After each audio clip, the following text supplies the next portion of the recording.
Assalamualaikum and good afternoon to Dr. Sabarina.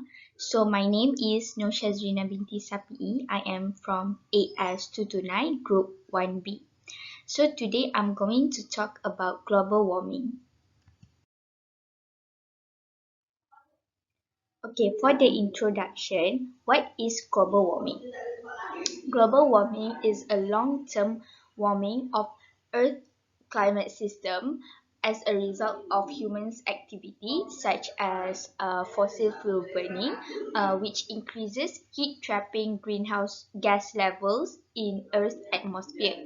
So the term is frequently used interchangeably with the term of climate change, though the latter refers to both human and naturally produced warming uh, and the effects it has on our planet. It is most commonly measured as the average increase in Earth global surface temperature. Okay, so how do we know that our Earth is having a global warming right now? Firstly, is because of warming of the ocean. As we know, the ocean has absorbed much of this increased heat with the top 100 meters of ocean showing warming of more than 0.3 degrees Celsius since 1969.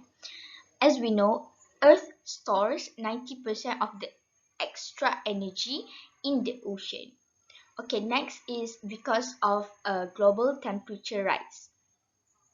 The planet's average surface temperature has risen about 1.18 degrees Celsius since the late 19th century. A change driven largely by increased carbon dioxide emission into the atmosphere and other human activities. Okay, most of the warming occurred in the past 40 years, with the 7 most recent years being the warmest, which 2016 and 2019 are tied for the warmest year on record. Okay, next is because of shrinking of ice sheets. As we know, the Greenland and Antarctic ice sheets have decreased in mass. We can know this from the data from NASA's Gravity Recovery and Climate Experiment show Greenland lost an average of 279 billion tons of ice per year between 1993 and 2019, while Antarctica lost about 148 billion tons of ice per year.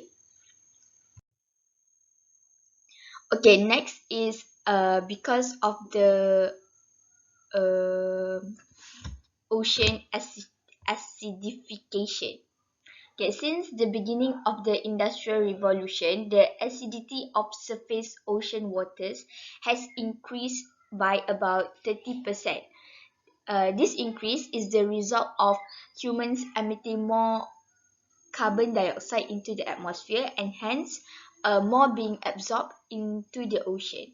So as we know, the ocean has absorbed between 20 and 30% of total anthropogenic carbon dioxide emissions in recent decades.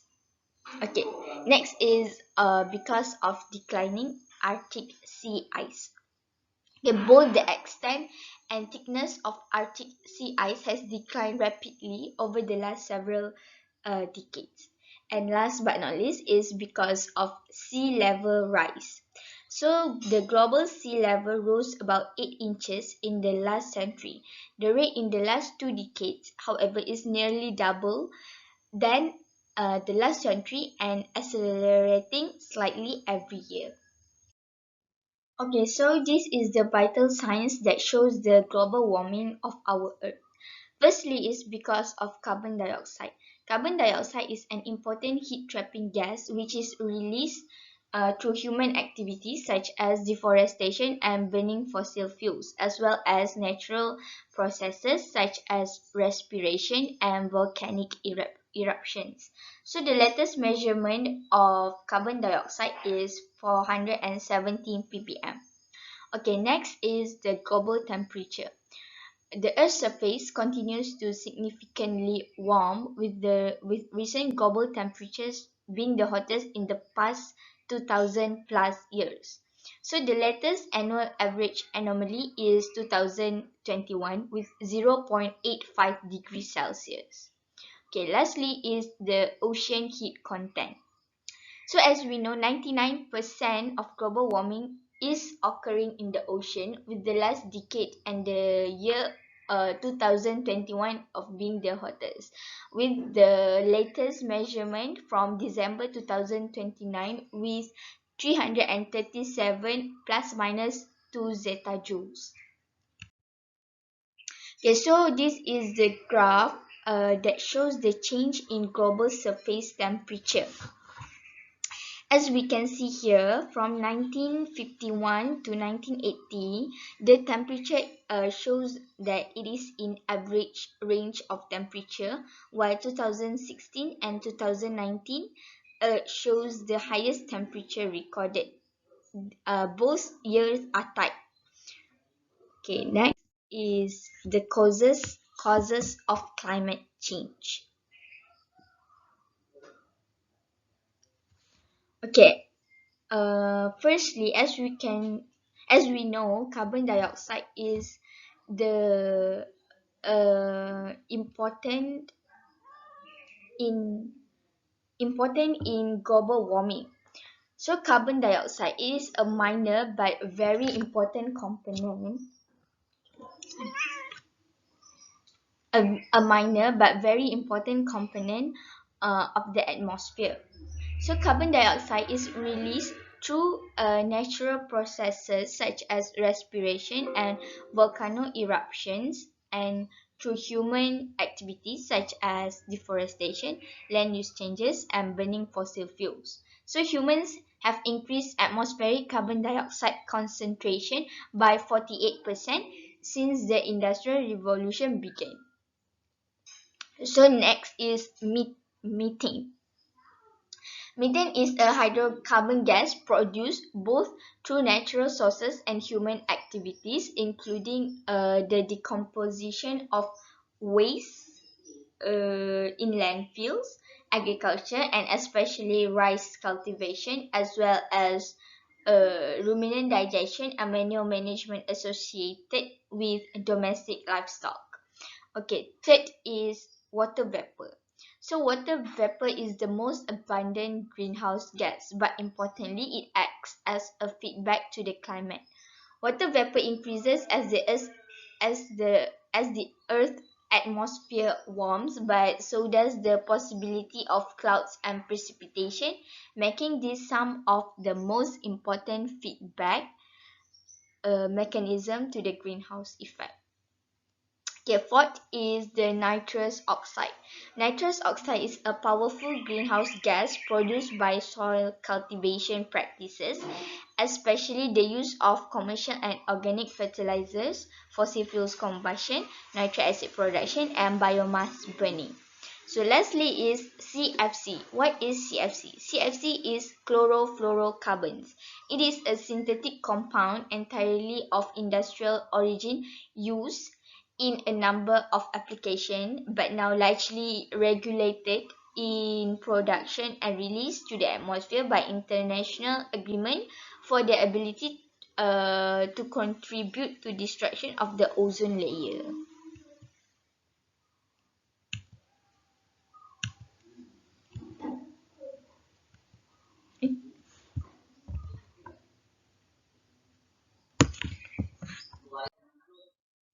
Okay, so what will happen in the future?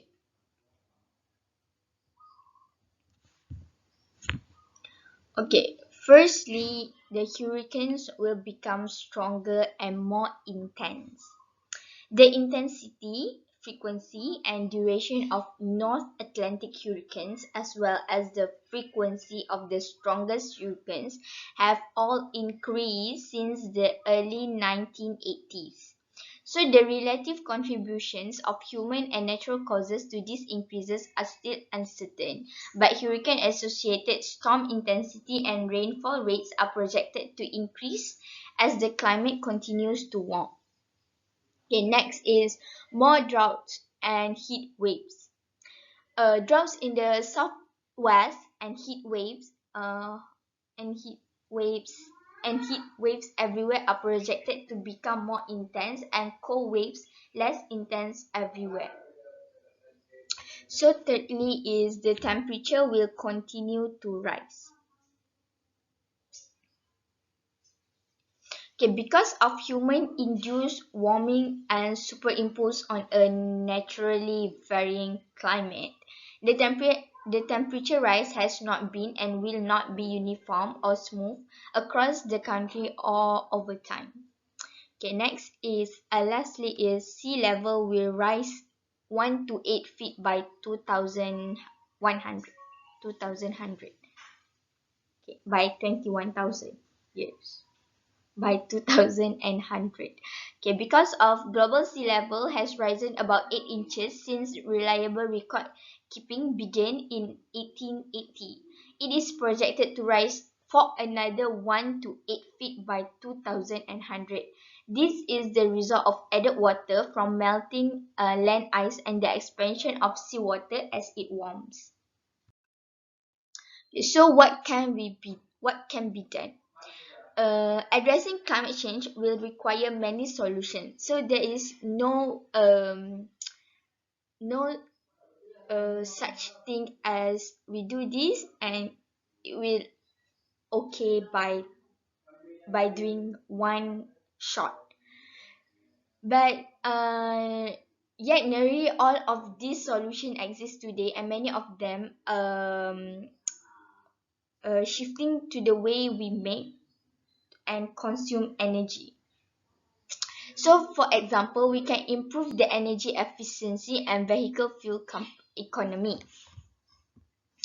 We can increase the use of wind, solar, and biofuels from organic waste, and we can setting a price on carbon, and we can protecting forests. This is all ways to reduce the amount of carbon dioxide and other gases trapping heat on the planet.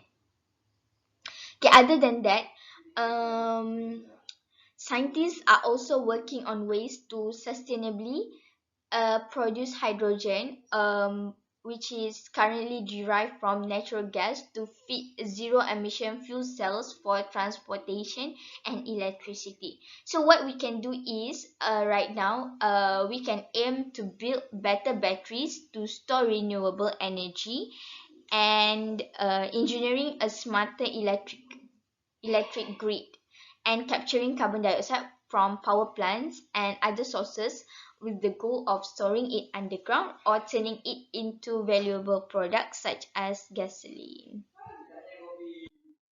So that's all from me. Thank you.